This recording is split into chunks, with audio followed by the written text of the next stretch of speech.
A esta persona le llamaban el asesino de la soga. Él amarraba a sus víctimas a un árbol de una manera que su postura no fuera cómoda y los movimientos que hicieran con sus manos y las piernas apretaban los nudos que le hacía alrededor del cuello. Y esto por consiguiente resultaba en una muerte por asfixia. Era una forma poco usual, pero así acabó con la vida de al menos 60 personas. Era un asesino en serie que causó terror en Colombia, especialmente a los mototaxistas. ¿Pero por qué? ¿Cuál era su motivo? ¿Quién era esta persona y de dónde salió? Bienvenidos a Cuéntame el Misterio. Les habla Yomeili y hoy les cuento el misterio del asesino de la soga. Estás escuchando Cuéntame el Misterio Podcast. Y ahora sí, te cuento el misterio. La primera pregunta es: ¿por qué los mototaxistas específicamente? Pues porque se le hacía fácil llevarlos a zonas desoladas sin que nadie se diera cuenta. Así no levantaba ninguna sospecha, ya que la víctima supuestamente estaría trabajando e iría solo. Y le salía mejor porque así también podía negociar las motoras o los vehículos. Un punto importante para él es que todas sus víctimas eran delgadas para poder someterlos y llevarlos a zonas desoladas donde podía hacer estos nudos tranquilamente. Otro dato es que nunca permanecía en el mismo lugar para cubrirse las espaldas. Pero, ¿cómo organizaba todo? Él comenzaba pidiendo un viaje hacia las afueras de los pueblos y antes de llegar al destino les sujetaba la garganta para asfixiarlos, pero a un punto en específico porque era solo para que perdieran el conocimiento, pero no los mataba. Entonces, ya inconsciente, la víctima inconsciente los amarraba a un árbol. Los amarres se activaban con el movimiento de las extremidades, de forma que cuando despertaban no podrían estirar las piernas porque si lo hacían, esa cuerda ponía tensión en el cuello y les provocaba ahorcamiento inmediatamente. Pero el problema era que con el paso de las horas las víctimas no aguantaban el peso y terminaban bajando las piernas, y esta agonía era lo que el asesino de la soga quería ver porque él se quedaba todo ese tiempo con ellos para no perderse ningún detalle. El asesino de la soga dijo en una entrevista que a veces regresaba para ver su víctima, a ver cómo iba y cuánto resistía. Ya cuando estas víctimas perdían la vida, algunos los enterraba y a otros no. Por eso algunos de ellos fueron encontrados en estado de descomposición. Y aquí me pregunto yo, ¿cómo hacía esos nudos? ¿De dónde aprendió? Cuando el asesino de la soga era un niño, su papá lo obligó a hacer sombreros, a elaborar manillas y mochilas. Y así fue como aprendió a hacer estos nudos. Pero esta técnica la perfeccionó en cada víctima. Los nudos se cerraban a sí mismos, así que cuando la víctima estaba en cuclillas, tratando de ponerse derecho o enderezar el cuerpo, elevando sus piernas, allí terminaba por ahorcarse.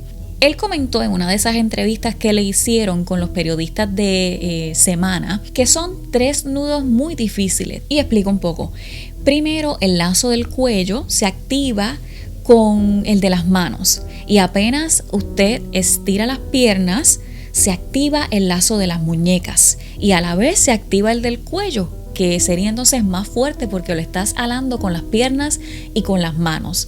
Así que la persona, al hacer un solo movimiento, se le corta la respiración inmediatamente. Entre algunas de las víctimas estaba Dervin Edison Blanco, de 24 años, quien desapareció de Valledupar el 11 de marzo del 2011. Ese día, después de sus clases del colegio, se cambió la ropa en su casa para salir a hacer unas carreras y regresar entonces luego a la casa a almorzar, pero su mamá se quedó esperándolo porque él nunca regresó.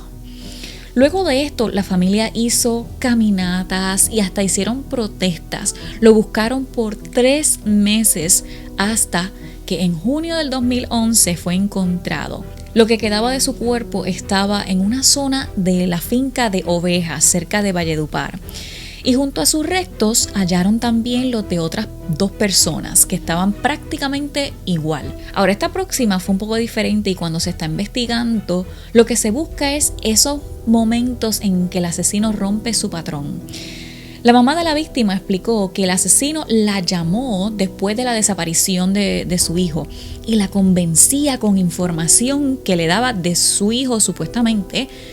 La engañó con ayudarla a saber del paradero de su hijo, pero realmente la extorsionaba a la vez porque le pedía dinero por la información de su hijo, y así estuvo durante 11 días. Pero el caso que hizo que finalmente conocieran al asesino de la soga fue el de John Jairo Amador, un motociclista de 18 años que fue contratado el 20 de mayo del 2012 en la mañana para llevar a este supuesto cliente a las afueras del pueblo, pero luego de esto desapareció. 2 días después, el 22 de mayo, unas personas que estaban trabajando cerca de una finca en Tenerife encontraron el cuerpo del joven en una zona boscosa.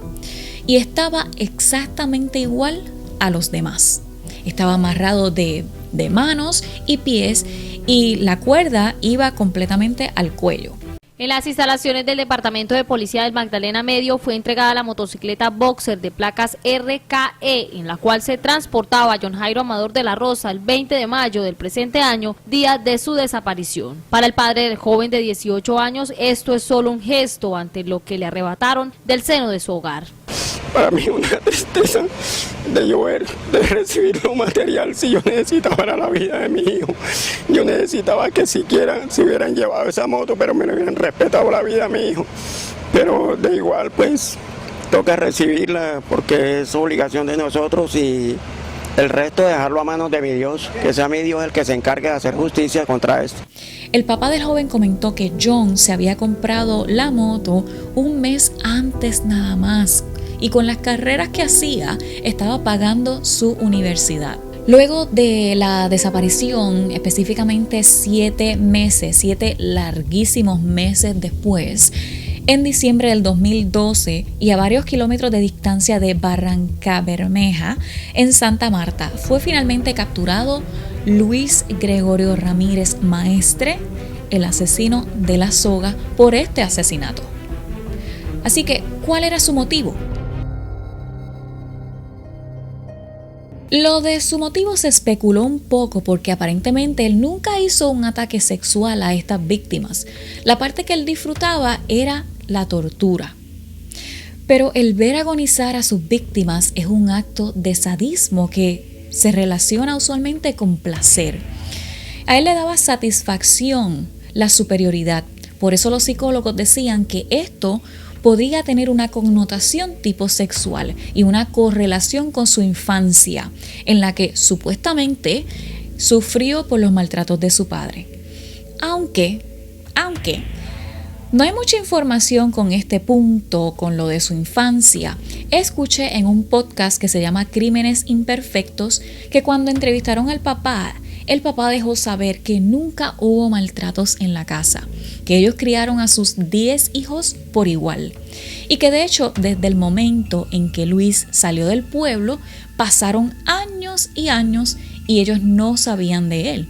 Cuando al fin Luis se comunicaba, las llamadas eran cortas y que de hecho ellos no sabían que todo esto estaba pasando y que se enteraron gracias a los periódicos del pueblo cuando finalmente cogieron uno y vieron la foto de su hijo Luis.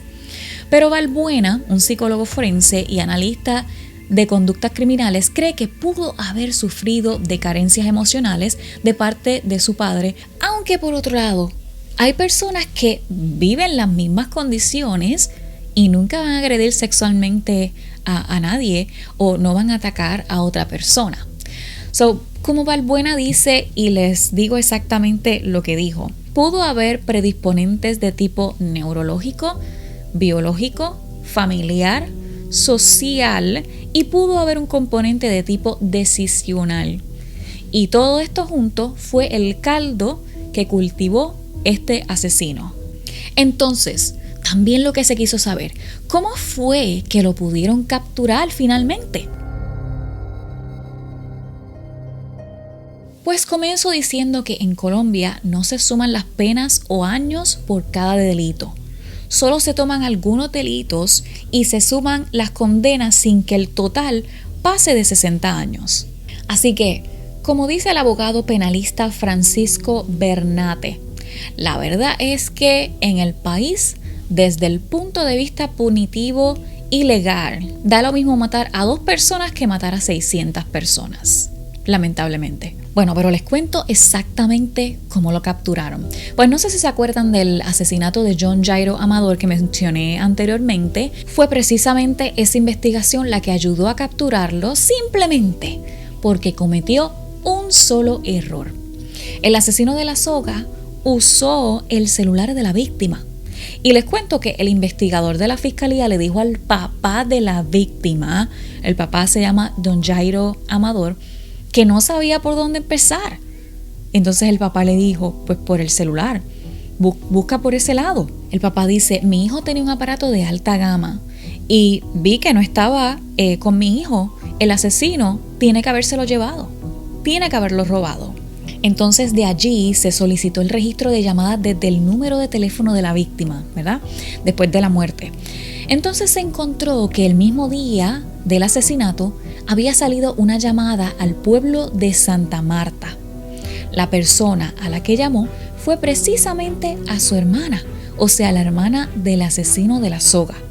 Aunque cambió la SIM card, el asesino siguió usando el teléfono y el chip del celular permitió que continuaran con este seguimiento.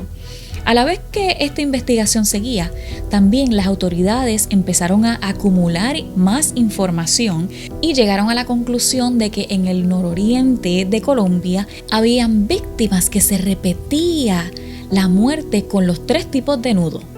Y entonces realizaron un perfil geográfico para verificar cuáles eran las áreas donde estaba este asesino. Cuando ya tenían suficientes pruebas contra Luis Ramírez, le tendieron una trampa. Los investigadores del caso se hicieron pasar por Acción Social y le dijeron que aparecía en una base de datos como desplazado, por lo que necesitaban ubicarlo para entregarle un subsidio. La coartada sirvió para que Luis revelara que estaba en Santa Marta y allí fue que lo capturaron. Esto fue en diciembre del 2012 en la capital de Magdalena. En la casa de Luis encontraron decenas de licencias de víctimas, piezas de motos y elementos como cascos y chalecos. De allí fue trasladado a Santander, donde se hizo la imputación de cargos por la muerte de John Jairo Amador de la Rosa. Y en el 2013 fue sentenciado a 34 años y medio en prisión. No entiendo esto, o sea, por quitarle la vida a una persona solamente 34 años, pero esas son las reglas. Para terminarles, lo encerraron en la cárcel de máxima seguridad de Palo Gordo y después lo trasladaron a la penitenciaría de alta seguridad de Valledupar. Entonces, ¿dónde está el asesino de la soga actualmente, en este momento? Pues él a este momento está en el pabellón de tratamientos especiales, una zona donde le brindan fuertes medidas de seguridad y donde recibe algunas ayudas psicológicas.